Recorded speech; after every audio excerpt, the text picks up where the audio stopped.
Welcome students. Once again we are starting with chapter number 4, that is retirement and death of a partner. Continuing from the last class where we have ended with retirement, today we will be concentrating on death of a partner. In this chapter we will be studying calculation of the amount due to deceased partner, how to calculate the profits based on time basis or turnover basis, and then what is the treatment of joint life policies in case of death, and then we will be completing with one full question on retirement. Let us start with the first point, that is how to calculate the amount to be credited and debited to the deceased partner. The amount to be credited are capital, accumulated profits, revaluation profits, goodwill credited, profits till the date of death, which we will be calculating on the basis of turnover or time basis, and interest on capital again till the date of death, share of joint life policy, and salary, commission, etc. if it is there. What are the amount to be debited to the partner? Drawings, accumulated losses, revaluation losses, goodwill written off. If existing goodwill is there, it has to be written off, and losses till the date of death, and interest on drawings.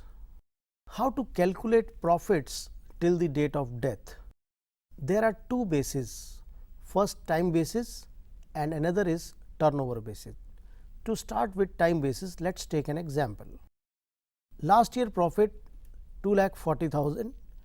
If A dies after 3 months from the last balance sheet date, then how to calculate his share if A, B, C are sharing equally? 2,40,000 is the profit for the last 12 months. Assuming it to be on an even basis, we will calculate it for 3 months, that is 2,40,000 divided by 12 multiplied by 3, you get 60,000 rupees. And A share will be, as they are equal partners, 1/3 of 60,000, that is 20,000 rupees. Now, if we have to calculate the profits on turnover basis, let us again understand with an example. If the last year turnover was 10 lakh and the last year profit was 2 lakh and turnover till the date of death is now 4 lakh rupees, the profits will be calculated in a proportionate manner, that is 2 lakh divided by 10 lakh into 4 lakh, which makes it 80,000, and we will calculate the deceased partner share as given in the question. Can be 532, it can be 321, it can be equal also. So, whatever is given in the question, we will calculate accordingly. The next point is how to treat the goodwill. It is just like the same as in retirement. So, there is no need of any discussion on that. Just follow the same principles which you have followed in retirement. Now, a very important point, treatment of joint life policies. There can be two cases. When we have taken individual joint life policy, that is in the name of each of the partner, and when we have taken joint life policy, one policy in the name of all the existing partners. Taking the first case, individual policy. Suppose there are 3 partners A, B, C, and we have taken 3 policies, one for A, one for B, and another for C. And suppose Mr. B dies. Now, what happens is, when somebody dies, his policy is realized in full, but the other persons who are alive, their policy will not be realized in full, but we will consider their surrender value for the purpose of distribution among all the partners. That is, A and C's policy surrender value will be considered, and B, who has died, his full value will be considered for the purpose of distribution among all the partners. Yes, all the partners, because the firm was paying the premium, so everybody has a share in that. Maybe the full value, maybe the surrender value, all taken together, share will be calculated for the deceased partner and other also, and given to them in their profit sharing ratio, old profit sharing ratio. Okay. And in case we have taken only one policy, that is joint life policy, if any of them dies, we will get the full money, and when we get the full money, everybody has a share in that. All the partners will get share in that in old profit sharing ratio. So, you have understood, in case of individual policy, one who has died will be realized in full, others surrender value, but divided in all the partners. And in case of joint life policy, full amount will be realized and that will be distributed among all. Let us do one full question on retirement to see whatever concepts we have told you, whether you have understood or not. Let us start with the question X, Y, Z. There are three partners. They are sharing in the ratio 5:3:2. Balance sheet is given like this. Please see capital X, Y, Z, creditor, reserves. We will distribute the capital and reserve in the capital account, and on the asset side, if there is any revaluation, we will consider it in revaluation account. So, let us see the adjustments. What are they? Now, if Y retires and following adjustments has to be made. Stock is revalued at 20,000. You know, it is 15,000 in the balance sheet. So, if it is revalued at 20,000, 5,000 is the gain. Second point, provision for bad and doubtful debts not required now. It is again a profit for you. 5,000 will be credited in revaluation account. Plant depreciated by 10%. Plant value is given 50,000. So, 10% will be 5,000 and it is a loss. It will be debited in revaluation account. Next point, 10,000 creditors are not likely to arise. Now, that is a gain for you because creditors will be paid less amount. So, this is a gain on the credit side of the revaluation account. So, required is accounts and balance sheet and cash paid to Y. So, we start with revaluation first. On the debit side, losses, that is depreciation of plant 5,000, and on the credit side, all the incomes, that is stock 5,000, provision not required 5,000 and creditors to be paid less 10,000. So, this makes it 15,000 rupees profit, which will be distributed in the old ratio 5:3:2, and X will get 7,500, Y will get 4,500 and Z will get 3,000 as per their profit sharing ratio.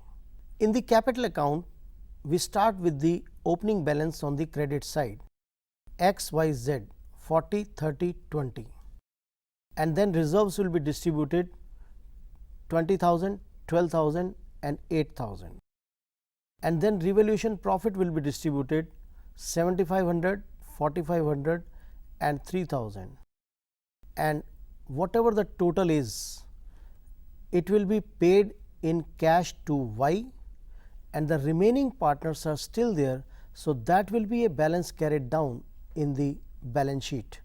So, Y will be paid 46,500 and the balance will be carried down to the balance sheet, in which X and Z are still continuing.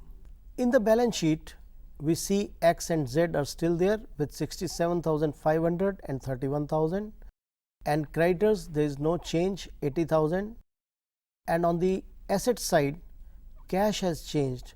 Whatever amount is paid to Y has been deducted, and bank account, debtors account, stock, investment and plant, those which have changed at new values and those which have not changed at the same value, and the balance sheet tallies in the end 1,78,500. Let us start with one full question on death of a partner. Let us see this balance sheet A, B, C, creditors, reserve, and on the asset side building, machinery, stock, patent, debtors and cash is given. A died on 1st October 2011. Now, following adjustment has to be done. First point, patents are valued at 8,000. So, there is a change in the value. Machinery is valued at 28,000. again there is a change in the value and that is a decline, which will be a loss, and profits are to be taken on the same basis as in previous year, and in the previous year it was 20,000. Interest on capital is taken at 10% per annum. So, you remember interest is taken only till the date of death, and A has died on 1st October. So, we will be considering interest for only 6 months, that is 1st April to 1st October. Next point is half amount due to A paid and the remaining transferred to his loan account, and the ratio of ABC is 5:3:2. Required is prepare A capital account and A's executor account. Let us start with the solution. On the revaluation debit side, loss of patent will be there 3,000 and loss on the valuation of machinery 2,000, which makes the total loss 5,000 rupees, which will be distributed between A, B, C in their ratio 5:3:2, that is 2,500, 1,500 and 1,000 respectively. This will be taken to their capital account debit side, but because we are asked only about A capital account, so we will be taking 2,500 to A capital account debit side. Let us move on to A capital account. In A capital account, we will start with buy balance 30,000, which is existing capital, and then we will give reserves to Mr. A, that is his share out of 6,000 rupees, half of that 3,000 rupees, and interest on capital 30,000, 10% per annum, but only for 6 months. You remember he died on 1st October, so interest for only 6 months, that is 1,500 rupees, and profits will be distributed to him 5,000. How did we calculate this? Please see the note.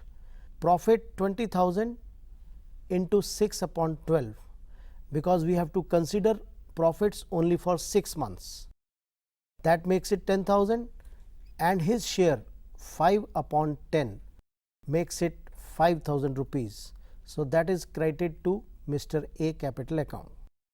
And on the debit side, revaluation loss 2,500 is there, and the remaining amount is transferred to A's executor 37,000 rupees. You remember we have to pay half of this.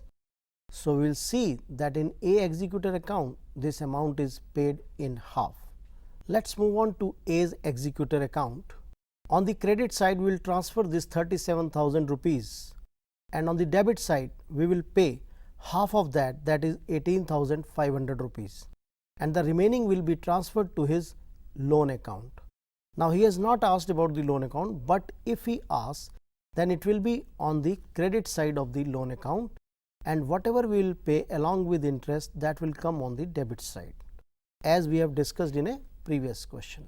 So, in today's discussion, what we learned is how to calculate the amount due to a deceased partner, that is what is to be debited, what is to be credited in his account, how to calculate that joint life policy and individual life policies, treatment of revaluation account, and how to make his executor account. This completes our chapter on retirement and death of a partner. Thank you very much.